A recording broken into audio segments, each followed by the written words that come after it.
حبیب اللہ تعریف جو میں کرتا ہوں خیر الانام کی عزت بلند ہوتی ہے میرے کلام کی میری لاحد میں لائیں گے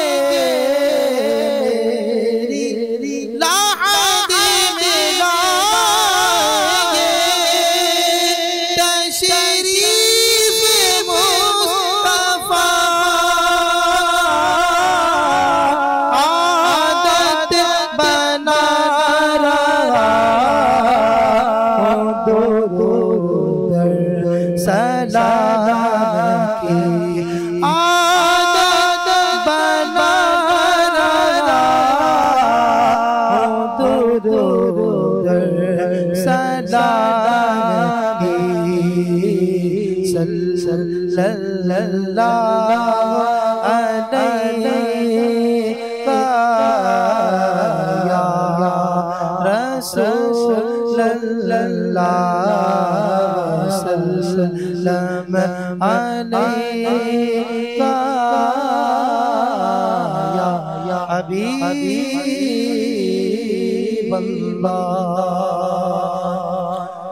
خراب حال کیا دل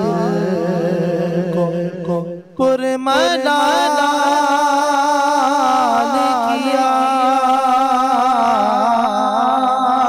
تمہارے کوچے سے رخصت کیا نگاہ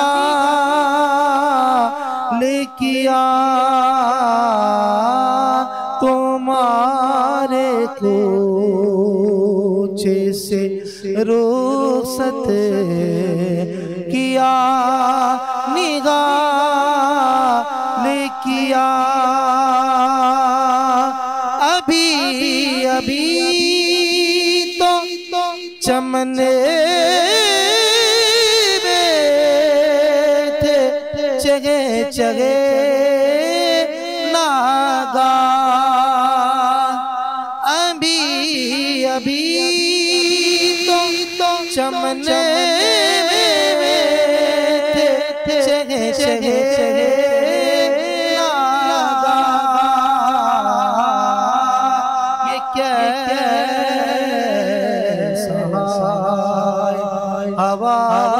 حواسوں نے اختلال کیا مدینہ چھوڑ کر ویرانہ سندھ کا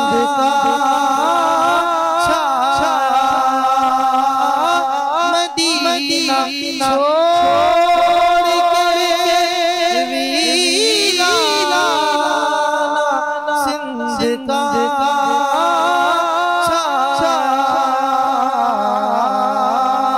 یہ درد کیسا اٹھا جس نے جی نڈھال کیا یہ درد کیسا اٹھا جس نے جی نڈھال کیا اور تو جس کے واسطے چھوڑا طیبہ محبوب تو جس کے واسطے چھوڑا طیبہ محبوب بتا تو ستم آرا نے کیا نگاہ کیا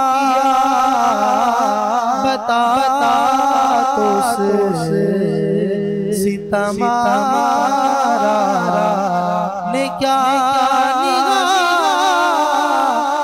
کیا الہی سن لے رضا جی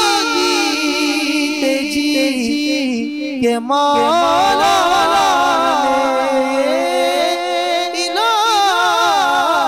الہی سن لے رضا جی کہ مولا نے صدا پوچھا چہرہ میرا بحال کیا صدا پوچھا چہرہ میرا بحال کیا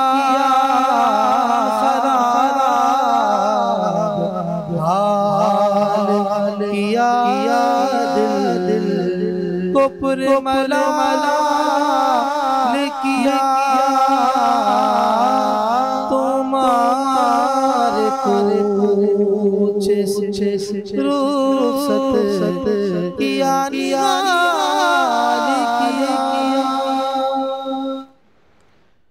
الحمدللہ الذی وحدہ والصلاة والسلام علی نبی بعدہ وعلی آلہ وصحبہ وبارک وسلم وصلو علیہ۔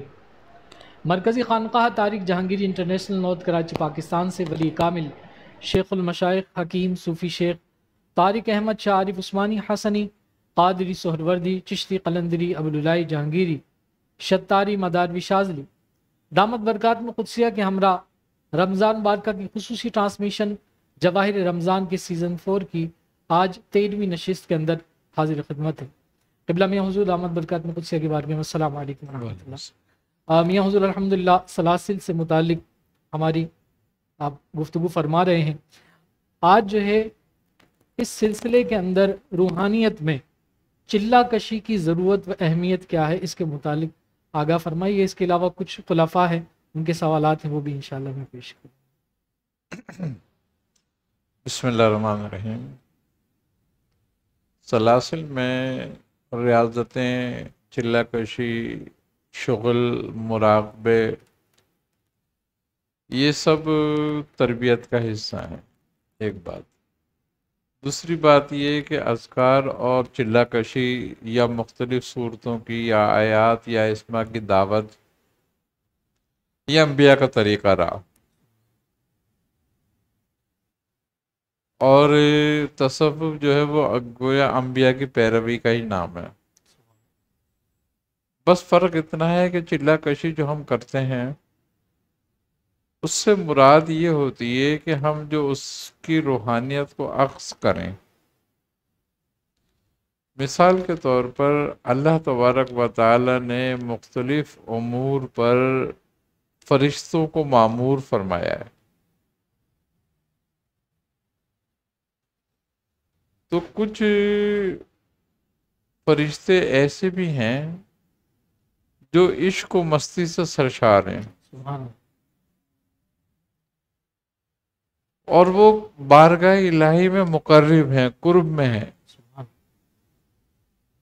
تو جب ہم کسی آیت کی یا کسی اسم کی چلہ کشی کرتے ہیں تو اس کی جو روحانیت ہے اور اس میں جو فرشتوں اور موکلان کی آمد ہے ان کا ہمیں فائدہ یہ ہوتا ہے کہ وہ ہمیں ہمارے قلب میں اور ہمارے جسم میں یہ تبدیلی لاتے ہیں کہ ہماری طبیعت جو ہے وہ اللہ کی محبت کی طرف راغب ہوتی ہے۔ سبحان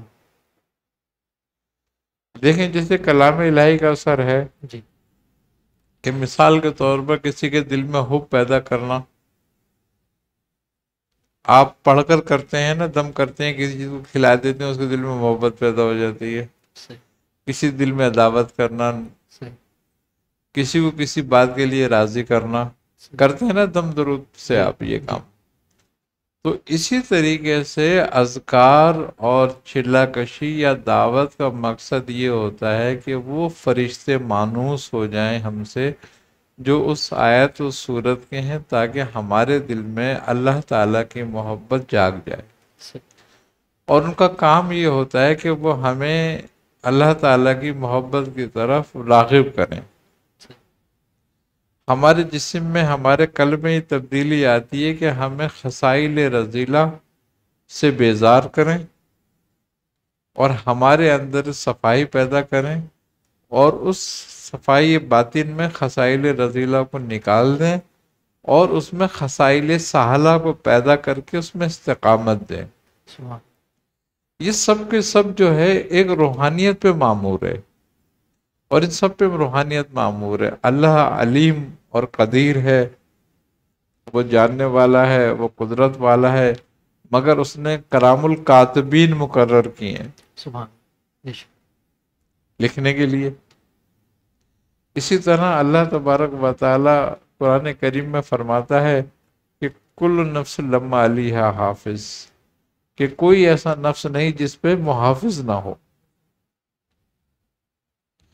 اسی طریقے سے جب بندہ پیدا ہوتا ہے تو اللہ اس کے ساتھ ایک فرشتہ اور ایک شیطان پیدا کرتا ہے. تو فرشتہ جو ہے اس کو نیکی کی طرف راغب کراتا ہے، اور شیطان جو ہے اس کو برائی کی طرف راغب کرتا ہے، اور دونوں اپنا کام مسلسل کر رہے ہوتے ہیں. تو چلہ کشی سے مراد یہی ہے کہ ہم جس بھی آیت کی یا اسم کی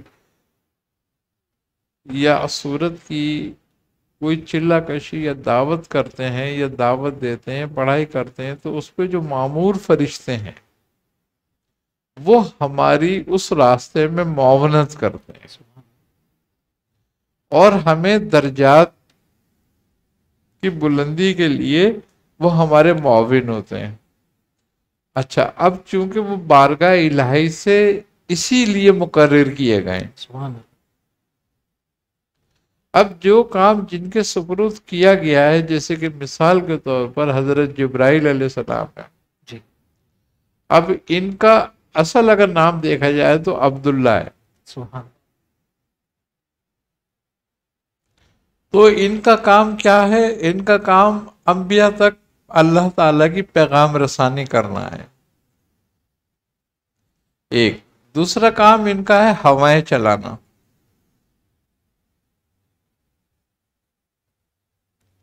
اب اسی طریقے سے حضرت میکائیل علیہ السلام ہے، بیسیکلی ان کا نام جو ہے عبد الرزاق ہے، اور اللہ تعالی نے ان کو مامور کیا ہے لوگوں تک رزق پہنچانے پہ سبحان.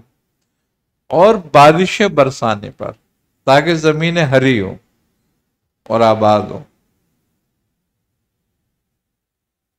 اب وہی بارش اللہ کے حکم سے، کہ اللہ کا ان کو حکم ہوتا ہے، وہ قہر بن جاتی ہے، اور وہی بارش مہر بن جاتی ہے، رحمت بن جاتی ہے.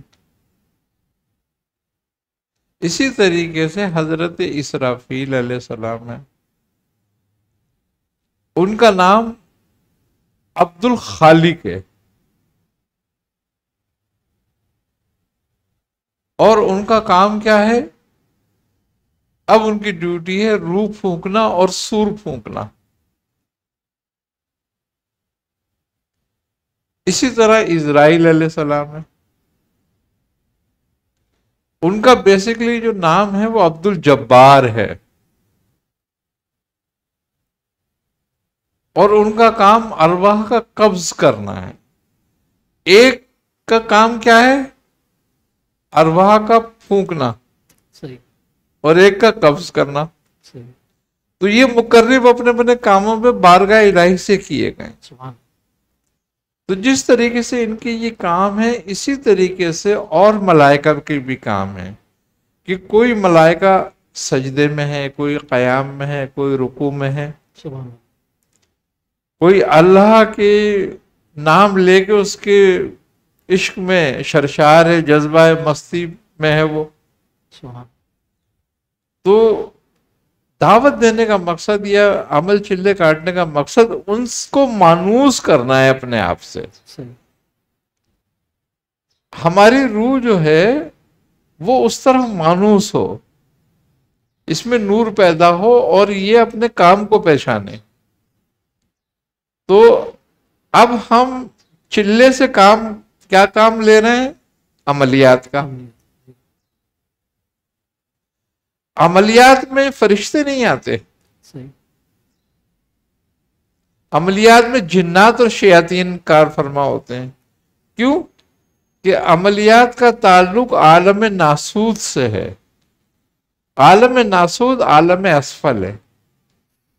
اسی لیے وہی آیت، وہی اسم پڑھ کے ہم عالم ملکوت کی سیر کریں اور ان اسما کے ذریعے ہمارے اندر اس آیات کے ذریعے یا اس صورت کے ذریعے ہمارے اندر صفت ملکوتی پیدا ہو. سبحان اللہ. اور صفت ملکوتی پیدا ہو تاکہ وہ ملکوت، وہ فرشتے ہم سے مانوس ہوں اور وہ ہماری روح کو سیر کے لیے لے جائیں تاکہ ہم پہ عالم جبروت کھلے، عالم لاہوت کھلے، عالم ہاہوت کھلے. یہ معاونت ہے. جس طریقے سے نبی کریم صلی اللہ علیہ وسلم کو معراج ہوئی تو فرشتے لے گئے تھے نا معراج کو. ایک ترتیب ہے روحانیت کی ہے. اسی لیے بزرگان اکرام چلہ کشی، ریاستوں پہ، مجاہدات پر زیادہ زور دیتے ہیں، زیادہ توجہ دیتے ہیں. اب اشغال ہیں. اشغال سے مراد کیا ہے؟ شغل، مشغول ہونا. کوئی سورج کو دیکھ کے کر رہا ہے، کوئی چاند کو دیکھ کے کر رہا ہے، کوئی چراغ کو دیکھ کے کر رہا ہے، مشغول ہے. کوئی نقطہ بینی کر رہا ہے. یہ کیا ہے سب؟ یہ سب اپنی روحانیت کو ایک نقطے پہ مرکوز کرنا اور اس نقطے کے ذریعے جو مظاہر حق ہیں اس میں اس کا جلوہ دیکھنا. سبحان. تو گویا چلہ کشی یا ریاضت اس مقصد کے لیے ہے. اب صوفیہ نے یا اہل تصوف جو اہل مجاہدہ ہیں انہوں نے عملیات میں اسی لیے کہ جن اور شیاطین کو تابع کرنے سے منع فرمایا ہے. کوئی برا نہیں ہے. وہ آدمی اپنی حاجت کے لیے یا لوگوں کی خدمت کرنے کے لیے وہ کرتا ہے، وہ برا نہیں ہے. لیکن وہ یہ کہتے ہیں کہ تم اعلیٰ کو چھوڑ کر اسفل کی طرف کیوں جا رہے ہو؟ اب ہم کوئی وظیفہ، کوئی چلہ جنات کو حاضر کرنے کے لیے، حمدات کو حاضر کرنے کے لیے، ان چیزوں کے لیے اگر کرتے ہیں تو وہ ہمارے اندر خصائل حمیدہ نہیں پیدا کریں گی چیزیں، بلکہ جو ہمارے خصائل رذیلہ ہیں ان کو تقویت پہنچائیں گے. ہم میں لالچ پیدا ہوگا، دنیا کی محبت پیدا ہوگی، دنیا کے اسباب پیدا ہوں گے، ہم میں تکبر پیدا ہوگا، ہم میں حرص پیدا ہوگی. اس کو تو گویا ختم کرنا ہے. ہم نے شیاطین کا کام تو یہی پیدا کرنا ہے نا. جی. تو جب ہم اس طریقے سے آتے ہیں تو ہمارا جو شیطان ہے وہ تقویت پاتا ہے، وہ ہمارے نزدیک ہوتا ہے. جب ہم دنیا کے اسباب کے لیے، دنیا کے لالچ کے لیے، دنیا کے مقصد کے لیے جب چلہ کشی کر رہے ہوتے ہیں، ہمارا مقصد جب دنیا ہوتی ہے تو پھر وہ شیطان ہمارے نزدیک آتا ہے اور اس کی کار فرمائیاں ہوتی ہیں. اور دیکھا اکثر عامل آپ دیکھیں بگڑ جاتے ہیں. جی. آخر میں بڑا خراب ہوتا ہے. پھر یہی بات ہوتی ہے. اور پھر مرنے کے بعد ان کی جو اولادیں ہیں وہ بھی پریشان ہوتی ہیں. تو اس لیے کہ تم اعلیٰ چیز سے اسفل کو کیوں حاصل کر رہے ہو؟ اعلیٰ سے اعلیٰ کو حاصل کرو. سبحان اللہ. تو اس طرح سے تصوف میں صوفیہ کے نزدیک چلہ کشی کا مقصد جو ہے ان فرشتوں کو، ان ملائکہ کو جو اس آیت سے، سورت سے مانوس ہیں، جو اس کا ذکر کر رہے ہیں. ہر ایک آیت کا ذکر الگ الگ فرشتے کرتے ہیں، سبحان اللہ. ایک سورت کا. جب ہم وہ ذکر کرتے ہیں اس آیت کا، تو اس آیت کے جو فرشتے ہوتے ہیں، جو اس آیت کا ذکر کر رہے ہوتے ہیں، وہ ہم سے مانوس ہوتے ہیں. اور جب وہ ہم سے مانوس ہوتے ہیں، ہمارے نزدیک آتے ہیں، تو ہمارے اندر خصائل حمیدہ پیدا ہوتی ہیں، ہمارے دنیا کی بیزاری ہوتی ہے ہمیں، اور اللہ کی محبت ہمارے اندر پیدا کرتے ہیں. پھر یہ ان چلہ کشی کا اور مجاہدات کا مقصد ہے. اب جو طبیعت ہماری جب حب الہی کی طرح رغبت کرتی ہے، تو وہ جب کرتی ہے جب ہمارے اندر صفت ملکوتی پیدا ہوتی ہے. علامہ اقبال کا شعر ہے نا، وہ کہتے ہیں غفاریو، قہاریو، قدوسیو، جبروت، یہ 4 عناصر ہوں تو بنتا ہے مسلمان. سبحان اللہ. سبحان اللہ.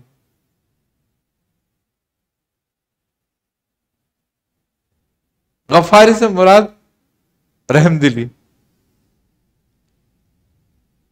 قہاری سے مراد اپنے نفس پہ جبر کرنے والا، اپنی خواہشات کو قابو میں رکھنے والا. قدوسی یعنی کہ صفات ملکوتی پیدا ہونے والا. جبروتی یعنی کہ خصائل انبیاء حاصل کرنے والا. یہ چلہ کشی کا ہمارے ہاں مقصد ہے. تو ہم اعلیٰ مقصد کو چھوڑ کر اگر اسفل کی طرف چلے جائیں تو یہ یقیناً نقصان ہے.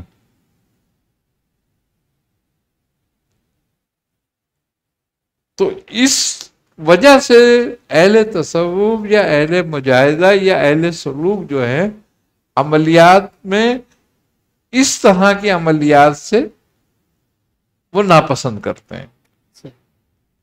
اب جب ہم صفت ملکوتی پیدا کرتے ہیں اپنے اندر، تو فرشتے ہم سے مانوس ہوتے ہیں، اور پھر جب وہ مانوس ہوتے ہیں تو وہ ہمارے مددگار ہوتے ہیں، اور جب وہ مددگار ہوتے ہیں تو اس سے کشف و کرامات کا ایک سلسلہ شروع ہوتا ہے. یہی حال تھا کہ جب انبیاء علیہ الصلوۃ والسلام اللہ تعالیٰ مابعوث فرماتا تھا تو ان کو ایک اسم تعلیم فرماتا تھا، اور جب وہ اس اسم کا ذکر کرتے تھے تو اس سے ملائکہ آتے تھے، اور جب ملائکہ آتے تھے تو پھر تکمیل نبوت اور معجزات کی تکمیل ہوتی تھی. سبحان اللہ. اور وہ آداب ملکوتی اور آداب جبروتی ہمیں سکھاتے تھے.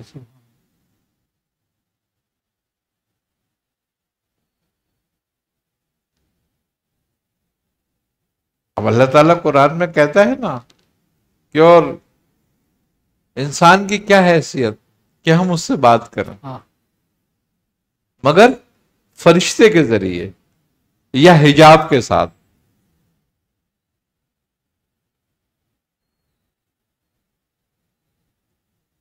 تو اس علم تصوف میں روحانیت، علم جو علم روحانیت ہے، یہ بڑی اہمیت کا حامل ہے.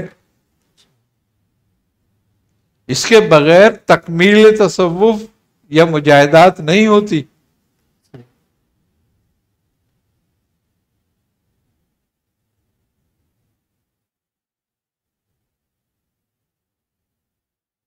اسی لیے تمام اہل شریعت علماء کو تصوف کی دعوت دی گئی ہے. مولا کائنات علی کرم اللہ وجہ سبحان. آپ فرماتے تھے کہ مجھ سے جب تک میں تمہارے درمیان ہوں، مجھ سے زمین سے زیادہ آسمانوں کے راستے پوچھو. سبحان سبحان. کیا آپ دیکھیں نا، 1.25 لاکھ صحابہ تھے کم و بیش، ان میں 11 مفتی تھے ٹوٹل. اور ان 11 مفتیوں میں 3 مجتہد تھے. سبحان اللہ، بے شک.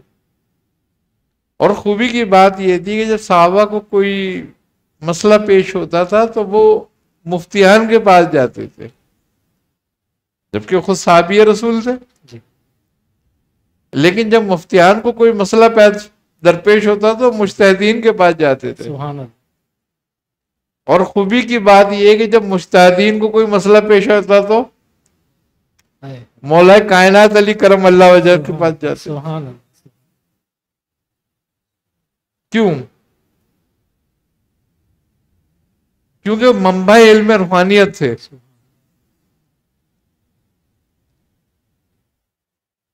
تو یہ تصوف میں اسی لیے سلاسل کی اہمیت ہے کہ سلاسل میں مختلف مجاہدے مختلف بزرگوں کے ہیں. تو جس بزرگ کا جو مجاہدہ ہے ان کے سلسلے میں وہی رائج ہوتا ہے اور اسی کے ذریعے لوگ ترقی کرتے ہیں.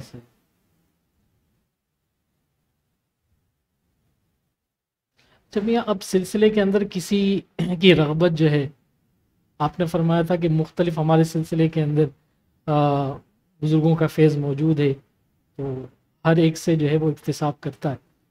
کسی کا غلبہ مداری سلسلے کی طرف ہو جاتا ہے تو آگے کیا وہ مداری سلسلے کو بڑھائے گا؟ نہیں، یہ بھی ضروری نہیں ہے. جی. غلبہ ہونے سے مراد فیض ہونا ہے اس کو، اس سے. صحیح. آئی نہ سمجھے بات؟ یہاں میاں اس معاملے میں آپ ضرور تربیت کیجیے گا کہ ہم نے دیکھا یہ ہے کہ جب غلبہ جو ہے ہوتا ہے کسی نسبت کی طرف، تو ہم اصل جو سلسلہ ہے اس کو چھوڑ کر اس نسبت کو بڑھانے کے لیے آگے بڑھ جاتے ہیں. نسبت سے مراد جو ہوتی ہے، نسبت وہ ایک فیض ہے. جی. جبکہ سلسلہ بیسک جو ہوتا ہے اصل وہی ہوتا ہے اور بڑھانا اسی کو چاہیے ہوتا ہے. ہاں، نسبت ہم پہ غلبہ کر جاتی ہے کبھی. جی. جو نسبت غلبہ کر جاتی ہے تو اس سے مراد یہ ہوتا ہے کہ روحانی طور پر اس طرف سے فیض زیادہ آ رہا ہے ہمیں. سبحان. لیکن اس کا مطلب یہ نہیں ہے کہ ہم بیسک کو چھوڑ دیں گے. صحیح. تو ہماری پہچان بیسک سے ہی ہے. صحیح. مثال کے طور پر ہم قادری سہروردی ہیں، جی. تو ہماری پہچان قادری سہروردی ہے. صحیح. ہم چشتی قلندری ہیں تو ہماری پہچان چشتی قلندری ہے. اس کے علاوہ جو دوسری ہیں، شتاری ہیں، مداری ہیں، یا نقشبندی ہیں، یا شاذلی ہیں، یہ نسبتیں ہیں ہمیں. صحیح. یہ ہماری سہارے ہیں، یہ ہمیں روحانیت کے. صحیح. اب شیخ ابوالحسن شاذلی ہیں مثال کے طور پر، کس سے مشہور ہیں؟ حزب البحر سے. جی. جبکہ خالی حزب البحر کے عامل تھے کیا؟ نہیں. نسبت ان سے ہی ہے. اسی طرح سیفی شریف منصوب ہے حضرت سرکار شیخ عبدالقادر جیلانی سے. اسی طرح دعائے بشمخش مشہور ہے حضرت شاہ بدیع الدین قطب المدار سے. اسی طریقے سے مختلف دعائیں حضرت باعث بستامی سے، بھرتی محی الدین ابن عربی سے. تو کیوں شناختیں؟ کہ ان کی ریاضتیں ان چیزوں پر تھیں. انہی کی روحانیت کی سے ترقی ہوئی، درجات بلند ہوئے. ہم اگر چاہیں بغیر روحانیت کے جی. مسائل رذیلہ دفع کرنا نہیں کر سکتے. اسی لیے ساری عمر گزر جاتی ہے، وہیں کے وہیں ہوتے ہیں، زیادہ چلے ہوتے ہیں. اسی لیے خصائل حمیدہ پیدا نہیں ہوتے. سارا علم ہونے کے باوجود، سب کچھ ہونے کے باوجود، سارا وہی بغض، وہی حسد، وہی کینہ، وہی بہتان تراشی، وہی سب کچھ موجود ہوتا ہے. وہی دنیا کی محبت، وہی حسد، وہی تکبر، وہی آسائش، وہی آرائش، وہ زینت، سب کچھ موجود ہوتا ہے. کیوں نہیں ہوتا؟ اپنے آپ کو صوفی بھی کہہ رہے ہیں، پیر بھی کہہ رہے ہیں، عالم بھی کہہ رہے ہیں، سب کچھ کہہ رہے ہیں.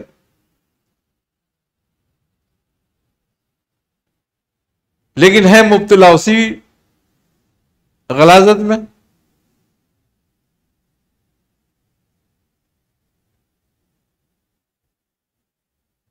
یہ بات ہے کہ روحانیت کے بغیر نہیں ممکن یہ بات. اور جب تک روحانیت کا شود نہیں ہوتا،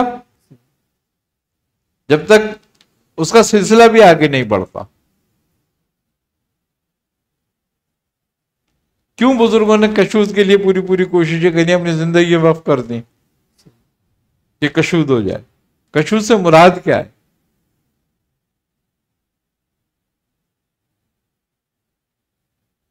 کشود سے مراد یہی ہے کہ خصائل ملکوتی پیدا ہو کر ملکوت کھل جائے، سبحان سبحان. اور خصائل جبروتی ہو کر جبروت کھل جائے. لیکن قدوسیت کیسے آئے گی؟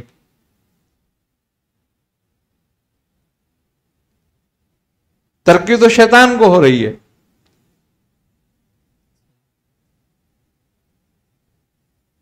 تو وہ اپنا ڈالے گا نا سب کچھ، بالکل.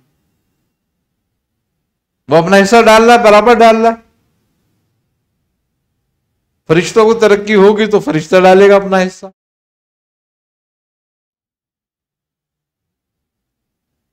انشاءاللہ اس پہ اور بھی بات کریں گے. اسد اللہ بھائی سے درخواست ہے کہ وہ ایک کلام پیش فرمائیں. ہمارے جتنے بھی ویورز ہیں وہ پروگرام کو دیکھ رہے ہیں، اس پروگرام کو آگے شیئر بھی کیجیے، اور 030769811717 پر آپ اپنے سوالات بھیج سکتے ہیں. انشاءاللہ العزیز ہم کوشش کریں گے کہ آپ کے سوالات پروگرام میں شامل کریں. صلی اللہ علیہ یا رسول اللہ، سلم علیک یا حبیب اللہ. دل میں ہو یاد تیری، گوشہ تنہائی ہو،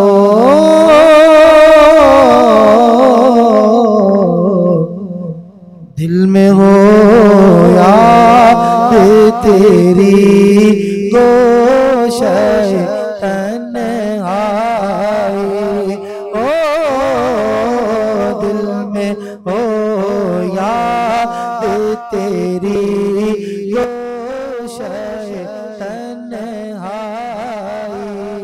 ہو. پھر تو خلوت میں عجب جو منارائی ہو، پھر تو خلوت میں عجب جو منارائی ہو، دل میں ہو یاد تیری، گوشہ تنہائی ہو. آج جو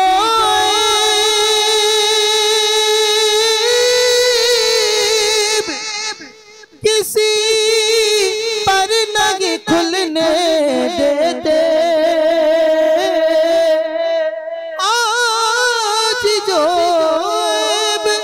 کسی پر نہیں کھلنے دیتے، کب وہ چاہیں گے، کب وہ چاہیں گے میری حشر میں رسوائی ہو، کب وہ چاہیں گے میری حشر میں رسوائی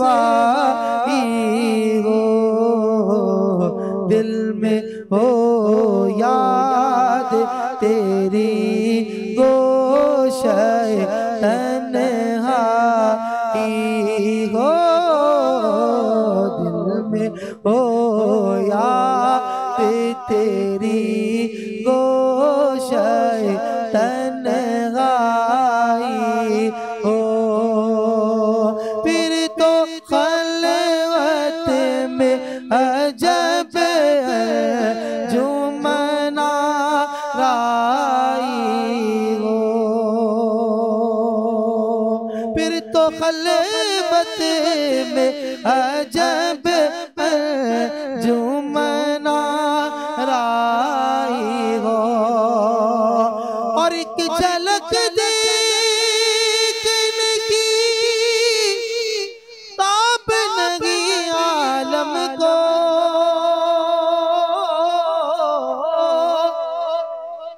جھلک دیکھنے کی تاب نہیں عالم کو، وہ اگر جلوہ کرے کون تماشائی ہو، وہ اگر جلوہ کرے کون تماشائی ہو، دل میں ہو یاد تیری گوشۂ تنہائی ہو، اور بندے جب خواب اجل سے ہو حسن کی آنکھیں، بندے جب خواب اجل سے ہو حسن کی آنکھیں، اس کی نظروں میں تیرا جلوہ زیبائی ہو، اس کی نظروں میں تیرا جلوہ زیبائی ہو، دل میں ہو یاد تیری گوشۂ تنہائی ہو، پھر تو خلوت میں عجب انجمن آرائی ہو، دل میں ہو یاد تیری گوشۂ تنہائی ہو۔ ماشاءاللہ۔ قبلہ میاں حضور دامت برکات قدسیہ کی بارگاہ میں سائلین کے سوال۔ میاں حضور ایک سائلہ ہے، خاتون ہے، کہتی ہیں کہ ہمارا مکان ہے، اس کی چھت کا کام جو ہے وہ ہم کروانا چاہ رہے ہیں، ایک منزل مزید بنانا چاہ رہے ہیں، لیکن جب بھی گھر کا کوئی کام شروع کروایا جاتا ہے اور کوشش کرتے ہیں اس کو شروع کرنے کی، تو کسی نہ کسی گھر کے مرد کی ڈیتھ ہو جاتی ہے، انتقال ہو جاتا ہے، اور اب تک تقریباً 3 جو ہے لوگوں کا انتقال ہو گیا، اور ابھی 5 دن قبل ایک اور مرد تھے، ان کا بھی انتقال ہو گیا، تو اس کی کیا وجہ ہو سکتی ہے اور اس سے بچاؤ کے حوالے سے کیا کرنی؟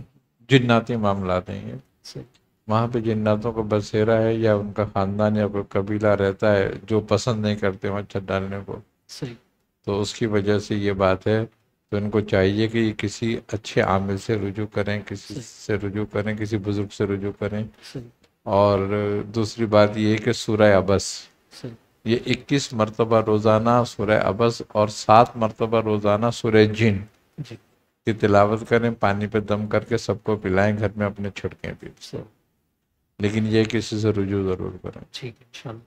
اسی طرح ایک سائل ہیں چکوال سے عمران صاحب، کہتے ہیں کہ اگر جادو پرانا ہو اور جس جادوگر نے کیا ہو تو یا کروایا ہو، اگر یہ کرنے والے اور کروانے والے دونوں فوت ہو چکے ہیں، تو اگر جادو کو پلٹا جائے گا تو جادو پلٹ کر کس پر جائے گا اور کیا معاملات؟ اگر اصل میں پہلی بات تو یہ ہے کہ جادو پلٹنے کی ایک مدت ہوتی ہے، صحیح، جب کسی پہ جادو کیا جاتا ہے تو اس کے پلٹنے کی ایک خاص مدت ہوتی ہے، بعض کے نزدیک یہ ہے کہ 40 دن میں کیا ہوا ہے تو پلٹ جائے گا، بعض کے نزدیک 120 دن یعنی کہ 3 چلوں کا ٹائم ہے، صحیح، اور بعض کے نزدیک 1 سال 360 دن جی، کا ٹائم ہوتا ہے کہ اس کے عرصے کے اندر ہے تو پلٹ جائے گا، صحیح، اس کے بعد اگر ہے تو پلٹنا مشکل ہو جاتا ہے۔ صحیح، اب مثال کے طور پر اگر وہ دونوں فوت ہو گئے تو وہ بس ختم ہی ہو سکتا ہے، پلٹے گا کسی کی طرف میں۔ صحیح، ٹھیک۔ اسی طرح ایک سائل ہیں، کہتے ہیں کہ کسی سے قرض لیا ہے اور اب وہ واپسی پر اس پر جو ہے سود کا بہت زیادہ مطالبہ کر رہا ہے، میں یہ چاہتی ہوں کہ جو اصل رقم ہے وہ مجھ سے لے اور سود میں اس کو نہ دوں، اس کے لیے کوئی عمل تجویز فرمائیں۔ اس کے لیے سورہ یونس کی آیت نمبر 85 اور 86 جی، یہ 1000 مرتبہ پڑھیں اسی نیت سے، تو انشاءاللہ تعالیٰ وہ بالکل ہو جائے گا مسئلہ سے۔ اسی طرح ایک صاحب کہتے ہیں کہ دماغ بہت کمزور ہے، ہر وقت ہلتا رہتا ہے، اس کا کوئی روحانی علاج ارشاد؟ روحانی دماغ کمزور ہے اور ہر وقت ہلتا رہتا ہے، اس کے لیے یہ کریں کہ اجمل والوں کا خمیرہ بادامی آتا ہے، جی وہ یہ استعمال کریں۔ دوسری بات یہ ہے کہ سورہ حشر اس کے آخری رکوع کو روزانہ 7 دفعہ پڑھ کے پانی پہ دم کر کے پیا کریں تو بہت فائدہ ہوگا۔ ناک کا گوشت اگر بڑھ جائے تو اس کے لیے؟ ناک کا گوشت اگر بڑھ جاتا ہے تو اس کے لیے بہترین عمل اور ٹوٹکا ہے وہ کہ ایک آدھی چھٹاک سرسوں کا تیل اور 5 گرام لاہوری نمک اس میں چولہے پہ رکھیں، اس کو گرم کریں تیل کو، جی جب وہ تیل گرم ہو جائے چٹکی چٹکی نمک اس میں ڈالتے رہیں، جب پہلا نمک تحلیل ہو تو دوسرا چٹکی ڈالیں، صحیح اسی طریقے سے سارا نمک اس میں جلا دیں صحیح اور اس کو چھان کے اپنے پاس رکھ لیں۔ ایک ایک قطرہ رات کو سوتے وقت دونوں نفروں میں ڈالا کریں، کچھ دنوں میں گوشت اپنی جگہ تحلیل ہو کے برابر ہو جائے۔ اسی طرح ایک اور سائلیں کہتے ہیں کہ ایک خاتون ہے، ان کا مسئلہ ہے کہ ڈیلیوری کے دوران ٹانگوں کو ہوا لگ گئی تھی، 30 سال سے ٹانگوں میں درد ہے، اس کا کچھ حل ارشاد؟ روغن زیتون ایکسٹرا ورجن 100 گرام اور 100 گرام خالص سرسوں کا تیل، دونوں کو مکس کریں اور اس پہ 1000 مرتبہ سورہ کافرون پڑھ کے دم کریں اور اس کی مالش کریں، انشاءاللہ صاف ہو جائے گا۔ ماشاءاللہ۔ اسی طرح ایک اور سائلیں کہتے ہیں کہ کیا ستاروں کی بھی رجت ہوتی ہے؟ اگر ہوتی ہے تو اس کا حل کیا ہے؟ بالکل ستاروں کی رجت بھی ہوتی ہے، اس کے رجت کے لیے تو کسی اچھے جفار یا نجومی سے صحیح رابطہ کریں تو ہو جاتی ہے۔ اس کے علاوہ سورہ آراف کی آیتیں ہیں، ان ربکم اللہ الذی خلق السماوات والارض فی 7 ایام، یہ والی آیتیں محسنین تک صحیح روزانہ 41 مرتبہ پڑھا کریں یہ، صحیح اور اگر 70 مرتبہ پڑھیں تو زیادہ بہتر ہے، تو 7 ستاروں کی رجت اس سے دفع ہو جاتی ہے۔ سبحان اللہ۔ اسی طرح ایک اور سائل ہیں کہتے ہیں کہ ایک خاتون ہے، اس کے بچہ دانی میں رسولی ہے، اس کا علاج ارشاد فرمائیں۔ بچہ دانے میں رسولی ہے تو ایک بوٹی آتی ہے رحمت خطائی، ریمند خطائی، ہاں یہ اور ہلدی، دیسی ہلدی، دونوں برابر وزن لے کر پاؤڈر بنا لیں اور 1 گرام صبح شام لیں تو انشاءاللہ نجات مل جائے۔ اسی طرح ایک خاتون ہے، کہتی ہیں کہ تقریباً کافی عرصہ ہو گیا ہے، واش روم کی جگہ جو ہے وہ باہر آ گئی ہے اور ڈاکٹر کہتے ہیں کہ بچہ دانی نکالنا پڑے گا اور آپریٹ کرنا ہوگا، عمر تقریباً 34 سال ہے، اس کا کچھ حل ارشاد؟ ویسے اس کے لیے تو یہ کریں کہ اس کا باقاعدہ علاج کریں کسی اچھے طبیب کے ساتھ، صحیح اور دوسری بات یہ ہے کہ ایک بوٹی آتی ہے بدہاری کند، وہ لے لیں یہ، اور اسکند ناگوری لے لیں، دونوں کو مکس کر کے پاؤڈر بنائیں، آدھی چمچی صبح شام لیتی رہیں۔ اسی طرح ایک اور سائل کہتے ہیں کہ کان کے اوپر جو نس ہے گردن تک جاتی ہے وہ اکثر اکڑ جاتی ہے، اس کا کچھ حل ارشاد؟ کان کے نیچے کان کے اوپر نس اکڑ جاتی جی ہے اور اس سے وہ یہ کہہ رہے ہیں کہ نس جو ہے وہ اکڑ جاتی ہے، کھچاؤ ہوتا ہو پیدا ہو جاتا ہے، تو اس کے لیے جوارش جالینوس کا استعمال کریں روزانہ، آدھی چمچی رات کو سوتے وقت۔ اسی طرح ایک اور سائل کہتے ہیں کہ میاں حضور اگر کسی نے عمل پر بندش لگا دی ہے، عمل جو وہ کرتے ہیں اس پر اگر کوئی بندش لگ گئی ہے تو اس بندش کو ختم کرنے کا کیا طریقہ؟ یا باسط ہو یا فتح ہو، جی اس کو یہ ہے کہ 10 دن کے اندر 1.25 لاکھ مرتبہ پڑھ رہے ہیں تو انشاءاللہ تعالی بندش کھل جاتی ہے۔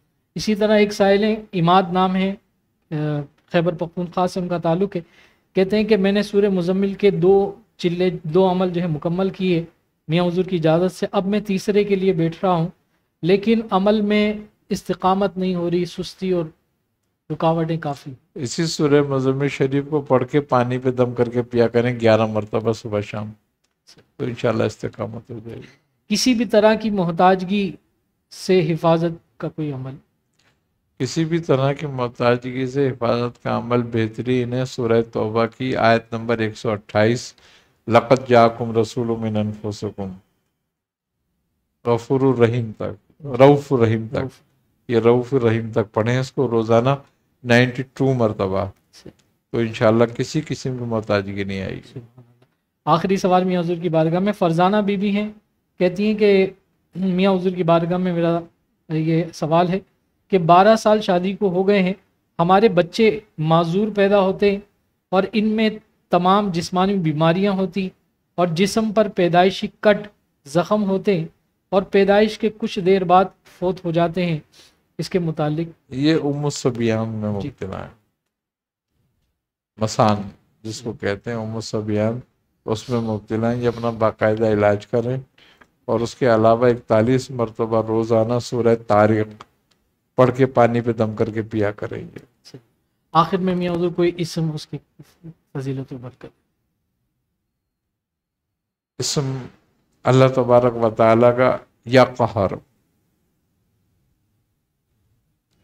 جو آج کل لوگ جادو ٹونے میں، شیاطین کے معاملات میں یا بد اثرات کے معاملات میں یا بد نظری کے معاملات میں جو لوگ مبتلا ہیں، ان کے لیے یہ اسم بہت بہترین ہے۔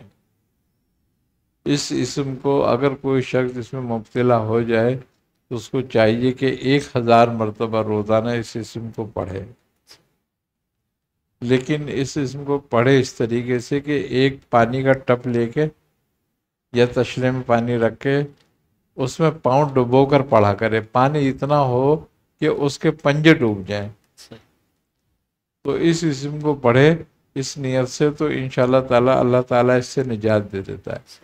دوسری بات اس اسم کی تاثیر یہ ہے کہ اگر کوئی شخص اس کو 306 مرتبہ روزانہ پڑھتا رہے تو اس پہ جادو کا اثر کم سے کم ہوتا ہے، اول تو ہوتا نہیں ہے لیکن اگر کسی پہ ہو تو بہت کم سے کم ہوتا ہے۔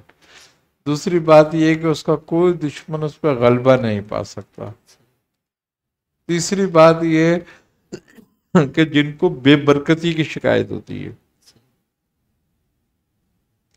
اور بے برکتی کی شکایت اکثر گھروں میں اس لیے ہوتی کہ اس گھر میں شیاطین جو ہیں وہ ہوتے ہیں، جس سے اناج میں برکت ختم ہو جاتی ہے، جس سے اشیاء میں برکت ختم ہو جاتی ہے، پیسوں میں برکت ختم ہو جاتی ہے۔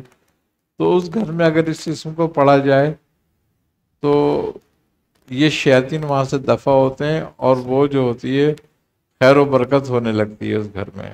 تیسری بات یہ ہے کہ سرکش اور نافرمان اولاد ہو یا کوئی عزیز اقارب ایسا ہو تو اس کے لیے بھی یہ اسم جو ہے بڑا کمال لگتا ہے سرکشی کو دور کرنے کے لیے۔ تیسری بات یہ ہے کہ اگر اس کو پڑھ کر پانی پہ دم کر کے پلایا جائے تو سرکشی ختم ہو جاتی ہے اس سے۔ تیسری بات اس میں یہ کہ اگر کوئی شخص بیجا اور غلط مقدمات میں پھنس گیا ہے اور اس پہ الزام ہے، وہ بہتان لگایا گیا ہے، تو وہ اس اسم کو 1.25 لاکھ مرتبہ پڑھے، اللہ تعالیٰ اس مقدمے اور اس ظالم سے اس کو نجات دے گا۔ یہ اسم بہت اپنے اندر خصوصیات رکھتا ہے۔ جزاک اللہ خیرہ۔ اللہ تعالیٰ قبلہ میں حضور دامت برکات میں قدسیہ کو عمر خضری عطا فرمائے، آپ کا سایہ شفقت تادیر ہمارے سروں پر قائم و دائم فرمائے۔ جتنے بھی آپ جتنے بھی ویورز اس وقت اس پروگرام کو دیکھ رہے ہیں، آپ اس پروگرام کو آگے زیادہ سے زیادہ شیئر کیجیے۔ حدیث مبارکہ کا مفہوم ہے کہ حضرت ابو ہریرہ رضی اللہ تعالیٰ عنہ سے روایت ہے، رسول اللہ صلی اللہ تعالیٰ علیہ وآلہ وسلم نے فرمایا کہ اللہ تعالیٰ فرماتا ہے کہ تو میری راہ میں مال خرچ کر، میں تجھے مال دوں گا، اور فرمایا کہ اللہ کے ہاتھ بھرے ہوئے ہیں، رات دن خرچ کرنے سے بھی خالی نہیں ہوتے۔ فرمایا کہ کیا تم نہیں دیکھتے جب سے آسمان اور زمین کی پیدائش ہوئی اس وقت سے کتنا اس نے لوگوں کو دیا، لیکن اس کے خزانوں میں کوئی کمی نہیں آئی، اور اس وقت اس کا عرش پانی پر تھا، اور اسی کے ہاتھ میں میزان ہے جو پست، یعنی جس کا ایک پلڑا پست اور ایک پلڑا بلند ہے۔ اللہ تبارک و تعالیٰ اپنے خزانوں میں سے ان لوگوں کو عطا فرمائے جو اللہ کی راہ میں کشادگی کے ساتھ، کشادہ دلی کے ساتھ خرچ کرتے ہیں۔ آپ کا یہ خرچ کبھی بھی رائے گا نہیں جائے گا۔ اللہ تبارک و تعالیٰ ہمیں اخلاص کے ساتھ اللہ کی راہ میں خرچ کرنے کی توفیق عطا فرمائے۔ ہماری جو خانقاہ ہے اس کی تعمیرات کا سلسلہ اور اس کی خریداری کے معاملات، دیگر چیزیں اس وقت جاری ہیں۔ جتنے بھی ہمارے ویورز ہیں، دیکھنے والے ہیں، سب سے میں عرض کروں گا کہ زیادہ سے زیادہ اس حوالے سے اپنا فنڈ جو ہے وہ جمع کروائیں مرکزی خانقاہ میں۔ اگر آپ کو کوئی بھی اس حوالے سے مدد درکار ہو تو آپ خانقاہ کے جو آفیشیل نمبر ہے جو اس وقت اسکرین پر چل رہے ہیں ان پر کسی بھی نمبر پر آپ کال کر سکتے ہیں، انشاءاللہ ضرور آپ کی معاونت ہوگی۔ اللہ تعالی ہمیں اخلاص کے ساتھ دین کی اس سلسلے کی ترویج و اشاعت کرنے کی توفیق عطا فرمائے۔ اللہ تعالی قبلہ میاں حضور احمد برکات قدسیہ کی اس صحیح جمیلہ کو اپنی بارگاہ میں قبول فرمائے، آپ کو عمر خضری عطا فرمائے، آپ کے علم عمر میں خوب برکت عطا فرمائے، اور آپ کی تعلیمات پر ہمیں عمل کرنے کی توفیق عطا فرمائے۔ یہاں سے دعا فرمائے۔ اللہم صلی علی سیدنا و مولانا محمد نبی الأمی معدن الجود والکرم وعلی آلہ وبارک وسلم وصلوا علیہ یا الہ العالمین یا ارحم الراحمین یا ارحم الراحمین یا ارحم الراحمین۔ اپنے حبیب صلی اللہ علیہ وسلم کے صدقہ طفیل میں ہماری دعاؤں کو اپنی بارگاہ میں قبول فرما۔ یا الہ العالمین ہمیں ہر طرح کی محتاجگیوں سے، ہر طرح کی گمراہیوں سے، ہر طرح کی ذلت اور رسوائیوں سے، ہر طرح کے ظاہری باطنی امراض سے، ہر طرح کی امراض ناکانیہ سے، آفات ناکانیہ سے یا الہ العالمین محفوظ فرما۔ ہر طرح کی رحمتیں، نعمتیں، برکتیں، راحتیں، آسانی عطا فرما۔ یا الہ العالمین ہماری عبادتوں کو اپنی بارگاہ میں قبول فرما۔ یا الہ العالمین ہمارے کبیرہ صغیرہ گناہوں کو معاف فرما۔ یا الہ العالمین ہم سے پہلے جو مسلمان دنیا فانی سے کوچ کر چکے ہیں ان کی مغفرت فرما، انہیں اپنے جواہر رحمت میں جگہ عطا فرما۔ یا الہ العالمین اپنے حبیب صلی اللہ علیہ وسلم کے صدقہ طفیل میں ہمیں شریعت مطہرہ پر عمل کرنے کی توفیق عطا فرما۔ یا الہ العالمین ہمیں ہمارے بزرگوں کی تعلیمات پر عمل کرنے کی توفیق عطا فرما۔ یا الہ العالمین ہمارا خاتمہ بالخیر فرما۔ ربنا تقبل منا انک انت السمیع العلیم وتب علینا انک انت التواب الرحیم۔ صلی اللہ تعالی علی خیر خلقہ محمد وعلی آلہ وصحابہ اجمعین برحمتک یا ارحم الراحمین۔